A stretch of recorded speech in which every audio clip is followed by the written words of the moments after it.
अस्सलामुअलैकुम। एक बार फिर से खुशामदीद मेरे इस लाइव फेसबुक सेशन में।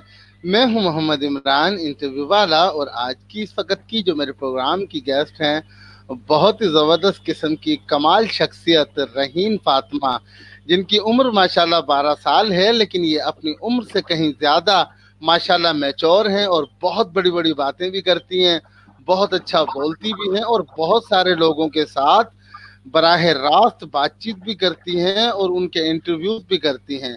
तो आज हमें खुशकिस्मती से ये मौका मिला कि राहीन फातिमा के साथ हम भी थोड़ी सी बातचीत कर लें, गपशप कर लें और उनसे उनके इन तजुर्बात के हवाले से बहुत कुछ जान लें, समझ लें और सीख लें। तो मैं यहाँ पर बिला ताखीर अपने प्रोग्राम का आगाज करूंगा। मेरी बहुत ही प्यारी नन्ही मुन्नी सी गेस्ट राहीन फातिमा, अस्सलाम वालेकुम। वालेकुम अस्सलाम। इमरान भाई, आपने तो इतना बड़ा तारुफ वो भी अच्छी वाली उर्दू में करा दिया। मैं तो अभी तक यही कर रही हूँ। अच्छा, हाँ, ये तो मेरा तारुफ है। सही। चलें, बहुत शुक्रिया राहीन, आपने हमारे प्रोग्राम को ज्वाइन किया, जबकि आप खुद सारा दिन लाइव सेशंस कर रही होती हैं बहुत बड़े बड़े जबरदस्त किस्म की पर्सनालिटीज के साथ। तो मेरे लिए आज की मेरे प्रोग्राम की मेहमान और पर्सनालिटी आप हैं। तो आज मैं आपका इंटरव्यू करने जा रहा हूँ और आपसे बहुत कुछ सवाल जवाब का सिलसिला भी होगा। तो क्या आप तैयार हैं?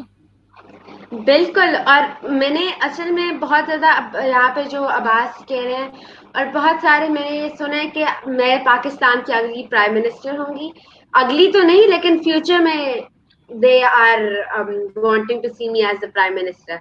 पॉलिटिक्स तो बिल्कुल मेरे घर में नहीं होती, क्योंकि हमारे घर में न्यूज ही नहीं लगती, बहुत once in a blue moon लगती है। तो मुझे इसलिए समझ ही नहीं आती पार्टीज की, और इस सारी चीजों को मुझे समझ ही नहीं आती। वो तो देखें, वो आहिस्ता आहिस्ता वक्त के साथ साथ समझ में आएगा ना राहीन। जब आप 18, 20, 22 साल की होंगी तो तब आपको फिर पॉलिटिक्स की भी समझ आने लगेगी। तो अब्बास कमर भाई ने कहा तो माशाल्लाह हम भी यही चाहेंगे कि आप प्राइम मिनिस्टर बने पाकिस्तान की। और ये रिकॉर्डेड इंटरव्यू हमारे लिए फिर बाइस से फख्र हो कि प्राइम मिनिस्टर ऑफ पाकिस्तान का इंटरव्यू हमने किया। हाँ, वैसे ये भी है, बहुत सारे इंटरव्यू मैंने दिए हैं, बहुत सारे लिए हैं। तो फिर जब मैं प्राइम मिनिस्टर बन गई, तो फिर तो आई बी वेरी फेमस सेलिब्रिटी। अच्छा, खैर, इसके बारे में नहीं सोचते, जब बनेंगे तो सोचेंगे इंशाल्लाह। अच्छा, सेलिब्रिटी वैसे आप अब भी हैं, ऐसा नहीं है कि आप सेलिब्रिटी तब बनेंगी, वो अब भी हैं आप, पता है आपको? हाँ, लेकिन आई डोंट रियली फील के लाइक मैं सेलिब्रिटी एज इन के। हाँ, मुझे पता है कि मैं बहुत फेमस हूँ। अब बहुत सारे बच्चे भी मुझे कहते हैं कि भाई आपके हमने आपकी वीडियोस देखी, बहुत अच्छा लगा। मुझे बहुत अच्छा लगता है, लेकिन आई मीन कि सेलिब्रिटी यही है, इससे ज्यादा तो सेलिब्रिटी यही होता है कि भाई अगर आप बहुत ही फेमस हो जाए। लेकिन हाँ, बेसिकली सेलिब्रिटी ये होता है कि आपकी तारीफ हो रही होती है। हाँ, सेलिब्रिटी हूँ, लेकिन मैं बहुत ज्यादा सेलिब्रिटी शो ऑफ नहीं करती, अल्हम्दुलिल्लाह। जबरदस्त। अच्छा, तो राहीन, चले पहला सवाल मैं आपसे यही कर देता हूँ, क्योंकि तारुफ तो मैंने आपका करवा दिया और वैसे ही बहुत सारे लोग आपको वैसे ही जानते हैं, तो आप किसी तारुफ की मोहताज तो है नहीं। तो यहाँ पर हम डायरेक्ट सवाल जवाब का सिलसिला करते हैं। ठीक है। तो मेरा पहला क्वेश्चन यही होगा, अगर फ्यूचर में आप कभी पाकिस्तान की प्राइम मिनिस्टर बन जाती हैं तो क्या करना चाहेंगी पाकिस्तान के लिए? अच्छा, अगर मैं फ्यूचर में पाकिस्तान की प्राइम मिनिस्टर बन जाती हूँ, तो मैं क्या करूंगी? क्योंकि मैंने कभी यानी ये कुछ सोचा नहीं है। कुछ ऐसी, अच्छा चले ये नहीं सोचा, लेकिन आप ये क्या समझती हैं कि पाकिस्तान में, हमारे मुल्क में, वतन अजीज में कौन से ऐसे 3 काम हैं जिनको बेहतर करने की जरूरत है या जिन पर बहुत ज्यादा काम करने की जरूरत है? अच्छा, जिन अच्छा, सबसे पहले तो मैं ये करूंगी, if I become the prime minister of Pakistan, जिस तरह रीजनल इंक्यूबेशन सेंटर्स है, I really love the idea जिस तरह मार जाफरी ने दिया है रीजनल, ताकि हर एक रीजन में, हर एक तहसील में एक इंक्यूबेशन सेंटर हो, जहां पे छोटे बिजनेसेस भी आके अपने आप को इंक्यूबेट करा सके, ताकि उनको मेंटरिंग मिले। तो मैं जो हूँ, उस इनिशिएटिव को जो है अपना एक नेशनल इनिशिएटिव बनाऊंगी, RICs का। और लीड उसे तब भी सरमार जाफरी करेंगे, लेकिन मैं जो हूँ उसको नेशनल लेवल पे बना दूंगी।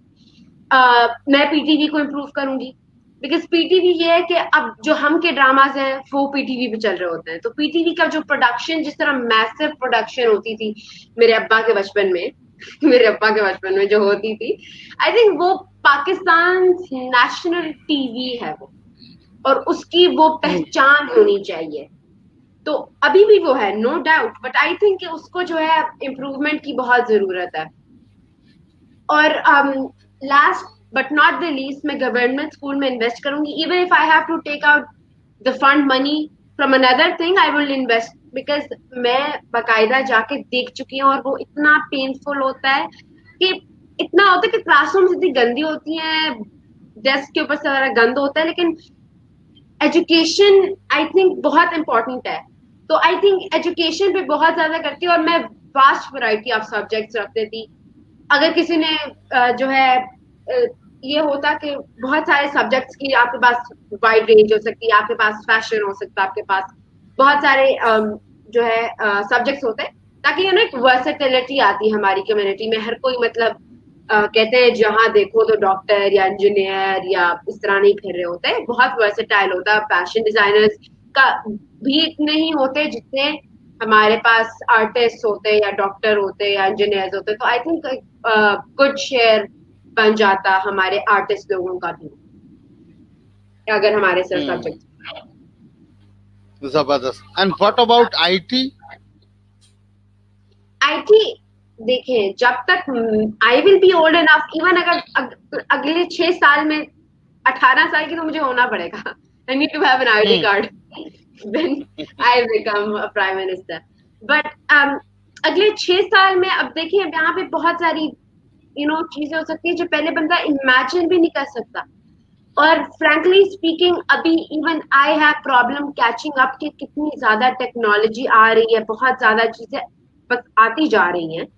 तो अगले 6 साल में इमेजिन इतना भी हो सकेगा कि मैं आपके घर आऊंगी, इमरान भाई मैं आपके घर आ रही हूँ, मैं आपके बाहर खड़ी हुई हूँ, but there'll be this digital me standing outside of your house, I'll be having tea with you the next moment, तो we never know, right? तो आई थिंक इतनी एडवांस हो जाएगी कि IT industry would be improve. But अगर पहली 3 चीजों पे मुझे देखना हो तो फिर ये 3 चीजें पहले आती है। लेकिन of course IT industry would need improvement, और उस वक्त तक अगर इम्प्रूवमेंट और किसी ने पहले ना की हो तो ये मुश्किल है कि मैं भी उस सीट पे आऊं। सही, जबरदस्त। अच्छा राहीन, ये भी बताइएगा कि आप रोजाना फेसबुक पर बराह रास्त बहुत सारे कामयाब तरीन लोगों के, बेशतर इस तरह के लोगों के इंटरव्यूज भी करती है जिनके पास इल्म का बेशुमार खजाना मौजूद होता है। तो आपने सैकड़ों लाइव सेशंस किए, अब तक आपने उन लाइव सेशन से क्या सीखा, क्या समझा आखिर कि ये क्या है और इसका मकसद क्या है जो आप कर रही हैं? बिल्कुल, देखिए आई रियलाइज एट अ पॉइंट कि भाई इस तरह मैं बहुत सारे लोगों को ऐड कर लूंगी, बिकॉज मैंने अपना फेसबुक बनाया ही रेहान अल्लाह वाला 500 फ्रेंड्स थिंग के लिए था। मजे की बात, मैंने कहा भाई फ्री लैपटॉप मिल जाएगा, अच्छे दोस्त मिल जाएंगे, और क्या चाहिए होता है। मैंने ये करना शुरू किया, and at a point I realise कि यार अगर मैं 500 दोस्त ऐड भी कर लेती हूँ उसका कोई फायदा नहीं होगा, क्योंकि मुझे शायद 500 नाम तो उससे मुझे याद नहीं हो सकते। उनमें से चले मुझे कुछ के याद होंगे, मुझे कुछ का पता होगा कि भाई ये वो करता है, लेकिन मुझे उस तरह डेप्थ में नहीं पता होगा कि वो कैसे करता है, क्यों करता है। और मैंने कहा कि यार ये सारी चीज जानने के लिए I think I need to do an interview, ताकि हमारा एक अच्छा फॉर्मल इंट्रोडक्शन हो जाए। तो फिर आई वाज लाइक यार ठीक है, आई थिंक इंटरव्यूज पे जाते हैं। तो इसलिए I think my first interview was PG entrepreneur, और ये कुछ महीनों पहले ही बात है।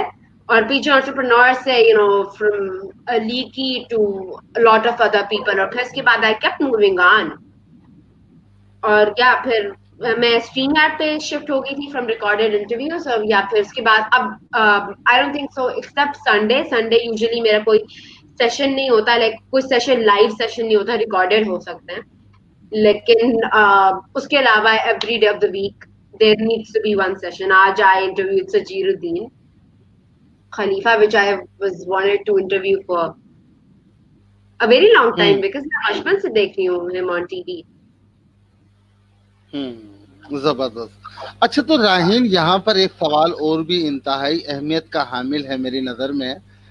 आपको अपने पेरेंट्स की जानिब से भी इंतहाई सपोर्ट हासिल है, ये बात ढकी छुपी नहीं, क्योंकि आप सोशल मीडिया का इस्तेमाल बेतरीक कर रही हैं और बाकायदा तौर पर इस्तेमाल कर रही हैं लाइव सेशंस के एतबार से, लोगों से बातचीत के एतबार से।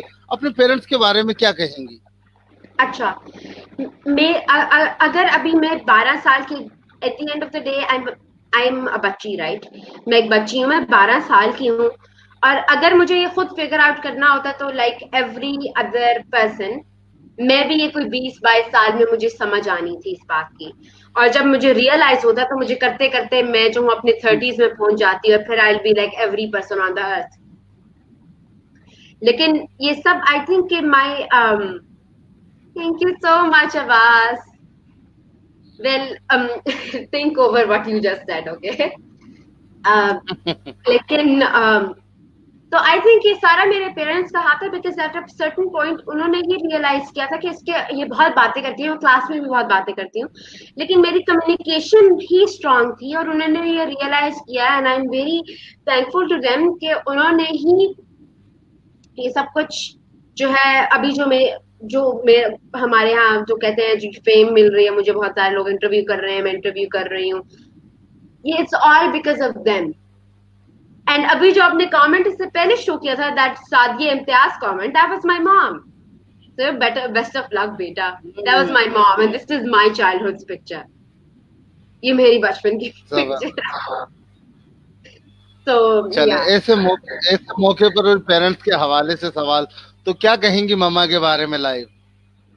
My mama would be the coolest and the cutest mama ever, because जिस तरह मामा का होता है उस तरह वो जिस तरह डर वगैरह वाली अम्मा होती है वो तो मुझे बिल्कुल नहीं है। शुरू से ही मैं शुरू से ही कुछ ऐसी थी, तो मामा was always like my friend, and I think the most memorable thing that would be about मामा वुड बी के बचपन से, from like since I was a child, जब तक मैं थोड़ी सी बड़ी हो गई तब तक मेरी मामा जो है मुझे रोज एक स्टोरी सुनाती थी, स्कूल से आते वक्त भी और लेके जाते वक्त भी। तो वो जो है आई थिंक बहुत मेमोरेबल पार्ट था, क्योंकि वो that was supposed to be a story of a doll, कि एक डॉल कैसी होती है, ये होता है वो होता है, वरना I was not a very dolly person, but it was supposed to be like a girl जिसको एक फैमिली मिल गई, और पता नहीं वो क्या क्या होता है आगे, बिकॉज मुझे कुछ नहीं याद। आई वाज 3.5, ठीक है, so what do you expect from me?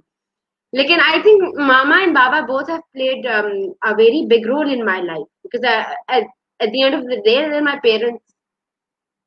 And bazukat I don't realize कि what they've done. बाजुकात मैं भी बहुत सारी चीजें बोल देती हूँ, but I think at the end of the day, it's always in my mind somewhere कि भाई it's all because of them, and it is. सही, बिल्कुल।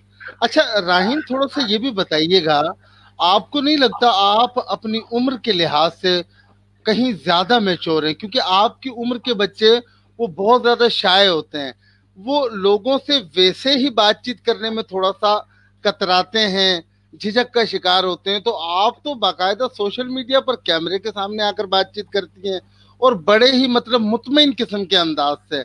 तो आपको नहीं लगता ऐसा? इसकी क्या वजूहात हैं आखिर?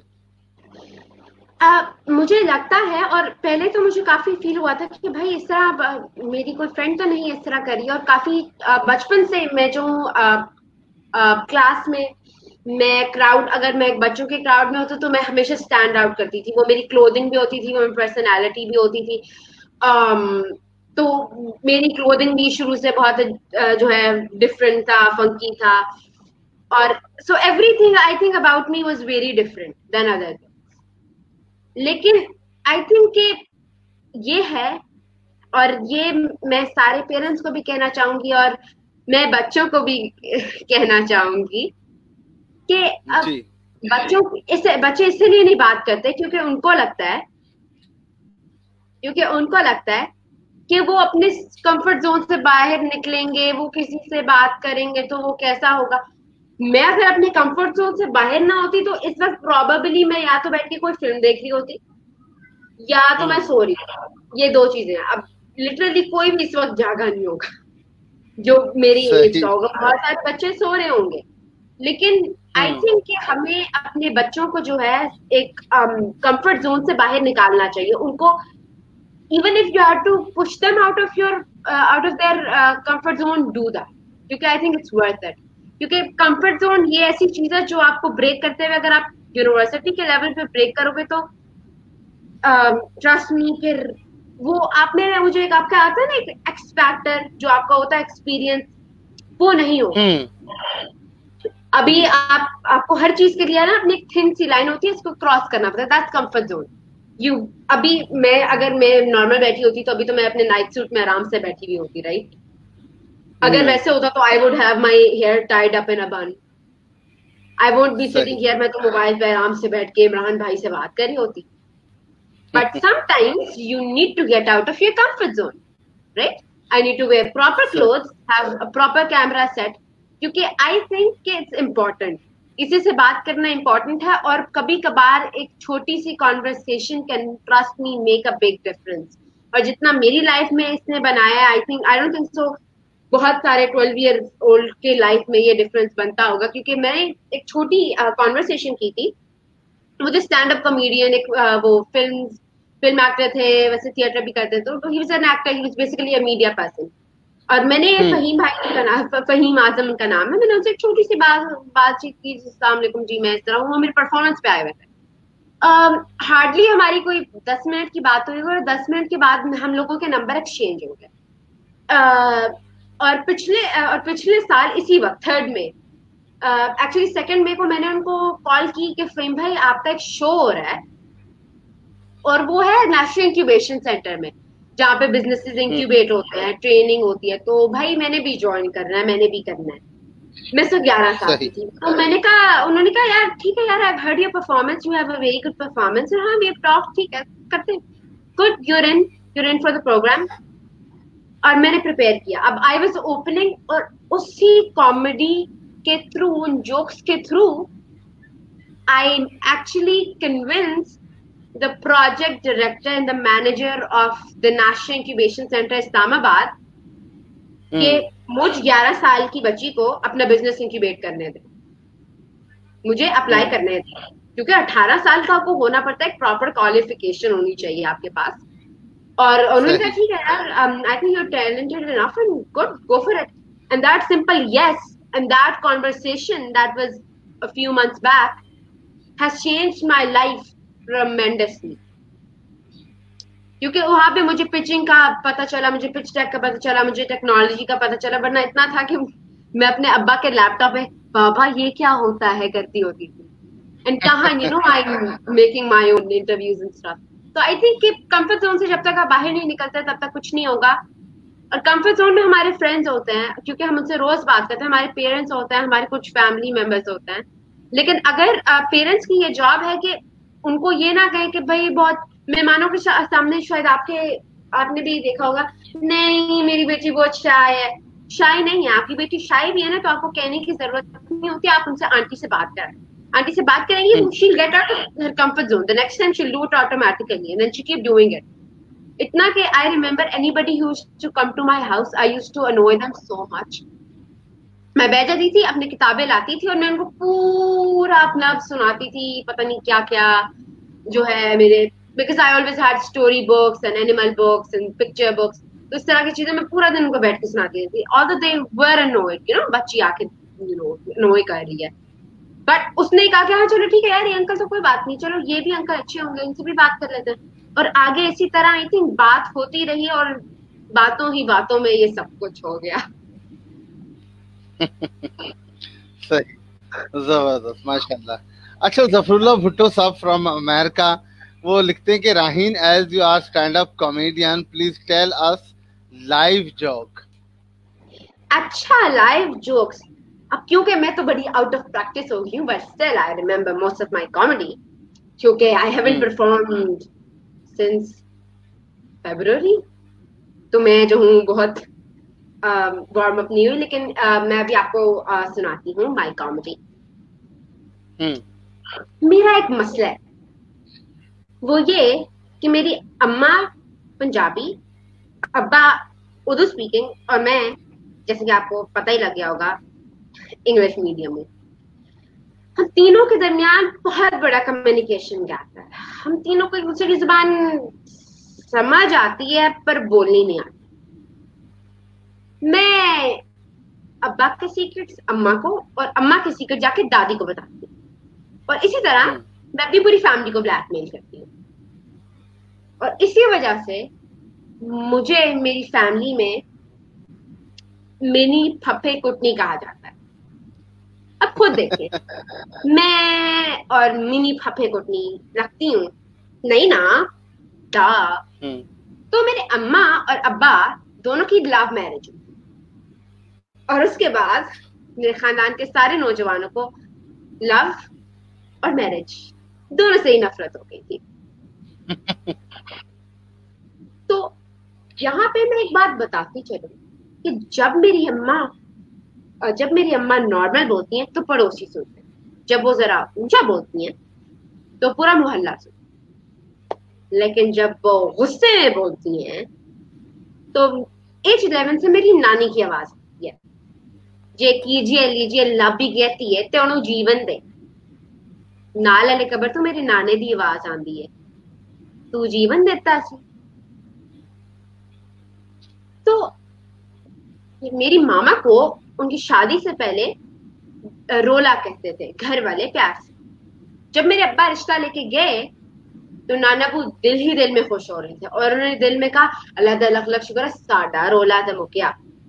और उन्होंने फौरन बाबा को कहा तेरा ढोला मेरा रोला, माँ दा पड़ोला ते नाल करोला, ले जा पुत्र ले जा। मेरे बाबा बहुत वाइज आदमी है, इसे पंजाबी में बगैरत कहते हैं। उन्होंने फौरन अपना फोकस रोला से हटा के करोला पे करके फौरन हाँ कर, और इसी वजह से मेरे बाबा सुसरोला चलाते हैं। So, there was this Instagram famous test जो बहुत बहुत cute test था to do with your bestie, you get it right. So, उसमें यह होता है कि आप एक सैंपल देते हो, आप on a very special piece of paper आप अपने थूक का एक सैंपल देते हो। उस सैंपल को जो है ना वो लैब्स में जाके एनालाइज करते हैं कि आपका जो हेरिटेज है ना, जो आपका एंसेस्टर है वो कहाँ के हैं। तो so we did that with my best friend, of course. It looks cute on Instagram. And बात कुछ ऐसी है ना, is that मेरी दोस्त का तो मंगोल हिस्ट्री जो था उनका, पर जो मेरा वाला था ना, it spelled MERASI. It spelled Mirasi.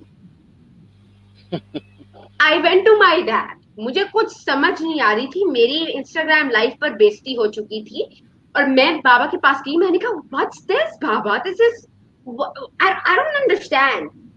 बाबा ने कहा बेटा बैठे, बेटा गुजरे हुए सालों में ना स्टैंड अप कॉमेडियन को मिरासी कहा जाता और ये तो चंद साल हुए जो हमें थोड़ी सी इज्जत मिली है, और हमें स्टैंड अप कॉमेडियन के नाम से जाना जाता है। पर ना कहाँ वक्त होता था, लोग अपने घर में नहीं घुसने देते थे, और अब लोग आके खुद शोज अटेंड करते हैं और फरमाइशें करते हैं। बस बेटा हमारे लिए it's a great achievement, thank you so much. जबरदस्त, बहुत जबरदस्त। अच्छा, इसकी सारी मतलब स्टोरी, ये सारी स्क्रिप्ट वगैरह आपकी खुद की बनी हुई है? अच्छा, तो बहुत सारे लोग मुझसे एक क्वेश्चन पूछते हैं, और मैं यही कहती हूँ कि ज्यादातर जो इनपुट होती है वो मेरी होती है, लेकिन ऑफ कोर्स क्योंकि मैं 12 साल की हूँ और मेरी लैंग्वेज स्किल्स उतने डेवलप नहीं है, तो इसलिए मेरी मामा और बाबा को जरा पंजाबी की इनपुट देनी पड़ती है, जो पंच लाइन्स की इनपुट है, क्योंकि जो कहते हैं ना जो अल्फाज का हेर फेर होता है वो अभी मैं उस तरह एक्सपर्ट नहीं हूँ उसमें। सही, बिल्कुल। तो वो जो है मामा और बाबा उसमें हेल्प करते हैं। आई वोंट से कि भाई मैं तो बिल्कुल खुद ही करती हूँ, मेरे अम्मा अब्बा मुझे जरूर हेल्प करते हैं, I am grateful for that. मतलब पंचेस की सेटिंग वगैरह वो मामा बाबा करते हैं? नहीं, मोस्टली तो यही होता है कि वो साथ हेल्प करते हैं, लेकिन सिर्फ वो ही नहीं करते, मेरा भी इनपुट उसके अंदर होता है। अब जिस तरह जो ये बहुत सारी आइडियोलॉजीज होती है, बेसिकली जो मेरा ये पूरा सेट था, इट्स ऑल अबाउट कि भाई मैं इंग्लिश मीडियम हूँ, जो कि अभी आपको मेरे इंटरव्यू से करके पता चल जाएगा कि मैं सिर्फ उर्दू भी नहीं बोल सकती। और मेरे अब्बा असल में तो असल में things are different, but my dad suppose to be Urdu speaking और मेरी मामा पंजाबी। तो वो फिर ये होता कि हमारे जो है, मैं वैसे भी ट्राई लैंग्वेज हूँ, असल में भी मैं 3 लैंग्वेजेस बोलती हूँ, हमारे घर में 3 लैंग्वेजेस बोली जाती हैं, उर्दू, पंजाबी और इंग्लिश। तो हाँ, फिर I think it really made sense, और फिर इसके आगे जो जोक्स मैंने ऐड किए वो it was very fun. I think comedy fun ही इसलिए होती है क्योंकि you need to entertain an audience. नहीं नहीं, मैं रुलाऊंगी किसी को भी नहीं, मैं किसी को भी नहीं रुलाती। वो जो है मोटिवेशनल स्पीकिंग का जो होता है वो उस तरह उस शोबे में आ जाता है, वो मेरा शोभा नहीं है।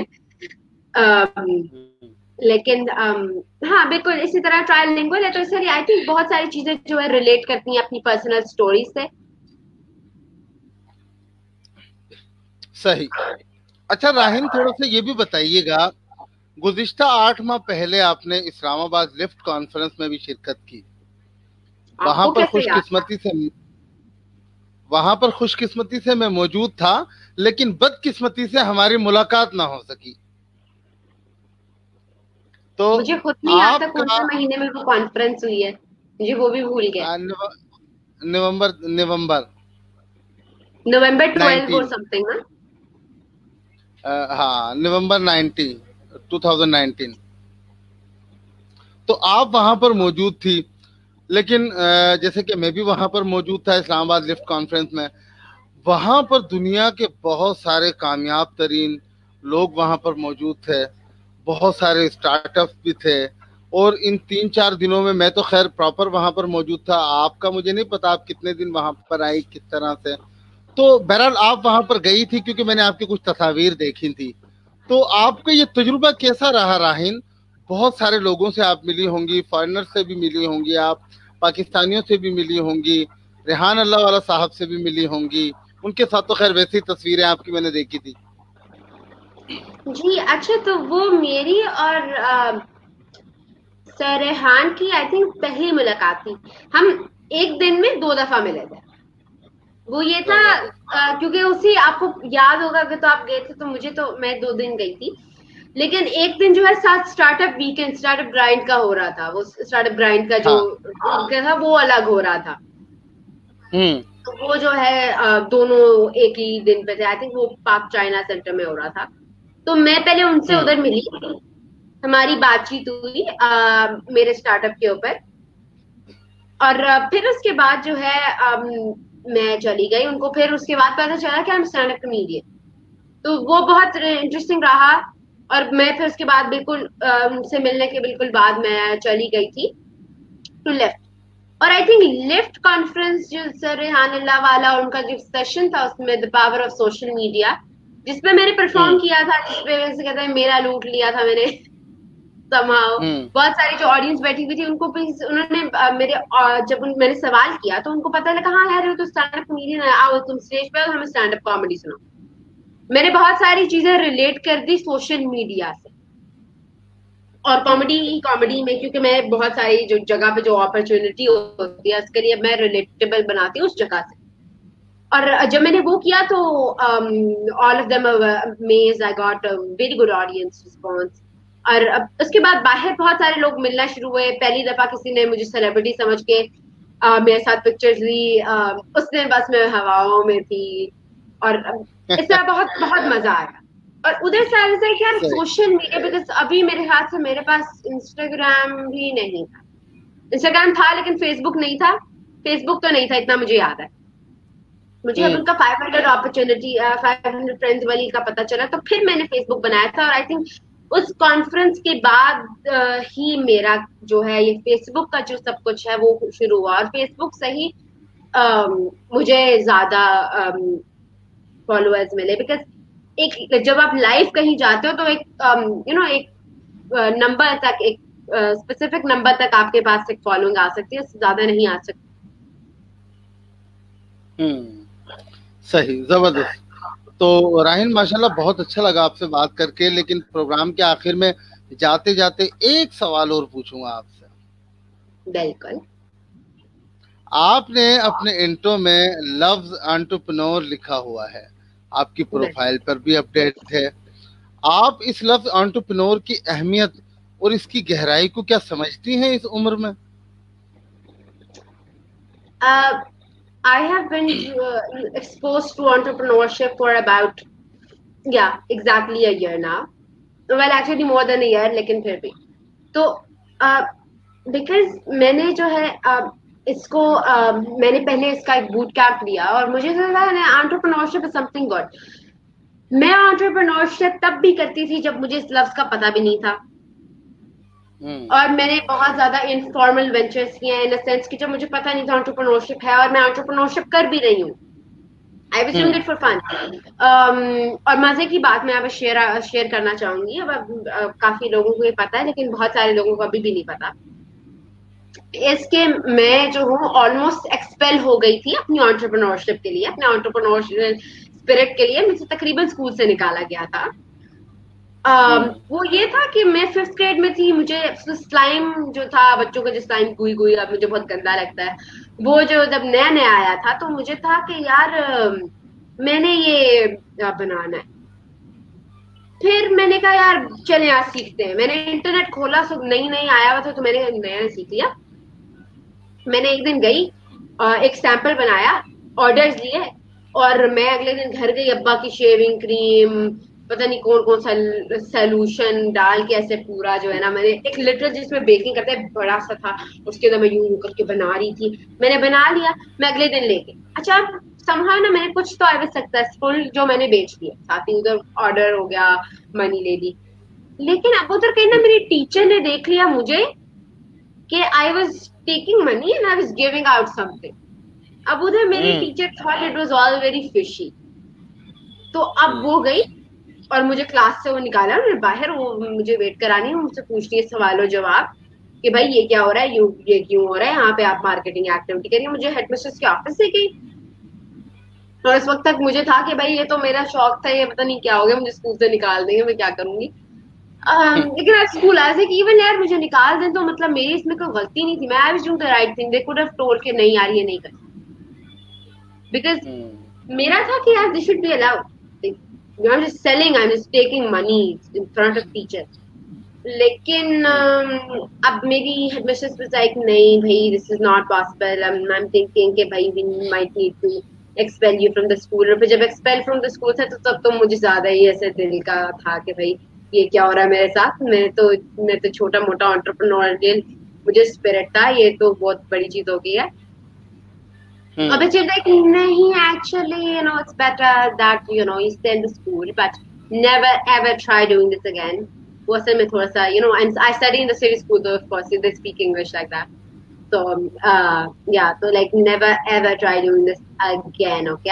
I see you doing this, you are out of the school. अब मैं घर चली गई, मैंने कहा बाबा बात ये ना, जो मैंने आपसे बूटस्ट्रैप किए थे ना पैसे, बूटस्ट्रैप वो चले गए, वो जो है ना वेस्ट। ठीक है, सक्सेसफुल वेंचर इंशाल्लाह दोबारा होगा। तो I mean my dad wasn't disappointed at all and he was very happy. I went out, I told like any entrepreneur, मैंने बहुत सारे स्टॉल्स लगाए हुए हैं, तो इस तरह के मेरे काम किए। लेकिन जब मैंने professionally I got introduced to entrepreneurship, I was like, this is a beautiful universe, man. I think like it's very vast. It's like an ecosystem. Pakistan ka ecosystem is, and this I want to say again and again, Pakistan's ecosystem is very good, and I see Pakistan's ecosystem maybe even better than the US. Because of the fact that we have so much youth involved, we're having people, and I think it's gonna skyrocket. That's how I would define the. लेकिन फिर जब मैंने ये 3rd May के बाद जब project director manager ने हाँ कह दी, उसके बाद I started working on the ideas, going on networking मैंने इतने की कि अब तो मेरे इतने ज्यादा लिंक्स हो गए हैं कि मैं जो भी बिजनेस करूँ तो आई हैव पीपल जिनको PR पैकेजेस करके you could take out your advertisement. और सही, बिल्कुल। तो फिर ये हुआ कि भाई सब कुछ शुरू किया और मैंने इतनी टॉक सुनी है एंटरप्रेन्योरशिप, और तब मुझे बेसिकली जुनून चढ़ गया था एंटरप्रेन्योरशिप का। मैं देखती खाती सोती शार्क टैंक की, एलिवेटर पिचेस मैं सुनती थी, मैं पूरा दिन पिच डेक पे बैठती थी, मैं लैपटॉप को चेकआउट कर रही होती थी, और ये मेरा पूरा दिन का काम था। और मेरे अब्बा भी परेशान थे कि इस लड़की का क्या कर दूं, क्योंकि इतना जो है जुनून उन्होंने नहीं देखा था। मैं पूरा दिन बैठ के गाने लगा के जो है मैं अपनी स्टडी कर रही होती थी एंटरप्रेन्योरशिप। बेसिकली जो मैंने यूएस का सिस्टम था वो मैंने बहुत थरली जो है मैंने स्टडी करके उसका नोट्स बना के बहुत सारी चीजें की। आई थिंक फिर उसके बाद एक पिच हुई, सेलेक्ट हुए, कोहोर्ट में गए। It was just all like I am in the cohort finally. तो you know it is all happened very fast. This all happened के दिस टाइम लास्ट ईयर। तो इस वक्त जो था मैं एक्टिव थी, मुझे समझ नहीं आ रहा था कि इतनी बड़ी चीजें हो रही हैं। एंड या लिफ्ट कॉन्फ्रेंस का तो ये था कि बहुत सारे अच्छे investors I met there, I have the cards, I still have the contact numbers and stuff. And I think in networking, even Donald Trump, I'm not being political, but even Donald Trump says if I wasn't in the political business, I would be in networking. So I think Donald Trump ने कह दिया तो just do it anyway. So I think networking would be that one thing that you should do. और अब तो इतना easy हो गया, पहले तो जाके इवेंट्स में आपको ढूंढना पड़ता था कोई क्रिएटिव मॉर्निंग टाइप की। सब तो बस ये होता है कि लाइक आप आओ एक दफा किसी लाइव सेशन में आ जाओ और बस आपकी नेटवर्किंग ही नेटवर्किंग होती है। सही, जबरदस्त। बहुत शुक्रिया राहीन, माशाल्लाह बहुत अच्छा लगा आपसे बात करके। और बातचीत का सिलसिला तो ऐसा है राहीन जो कभी ना खत्म होने वाला, लेकिन हमारी बहुत सारी दुआएं और नेक तमन्नाएं आपके साथ हैं कि अल्लाह पाक आपको हमेशा कामयाब रखे। आप मुस्तकबिल करीब में पाकिस्तान की ना सिर्फ एक अच्छी बिजनेसमैन बल्कि prime minister of future Pakistan जरूर बने। तो बहुत शुक्रिया, बड़ा अच्छा लगा आपसे बात करके। Thank you so much. इंशाअल्लाह अजीज मुस्तकबिल करीब में भी इस तरह के किसी मजे मजे के टॉपिक्स के हवाले से मजीद आपको हम जरूर इनवाइट करेंगे अपने प्रोग्राम में, आपके साथ बहुत सारी बातचीत गपशप करेंगे। तो यहाँ पर प्रोग्राम का इख्तिताम हुआ चाहता है। Thank you so much. Thank you so much for inviting me. Thank you so much to the audience कि आप लोग देख रहे हैं। बहुत शुक्रिया। ओके, अल्लाह हाफिज। अल्लाह हाफिज।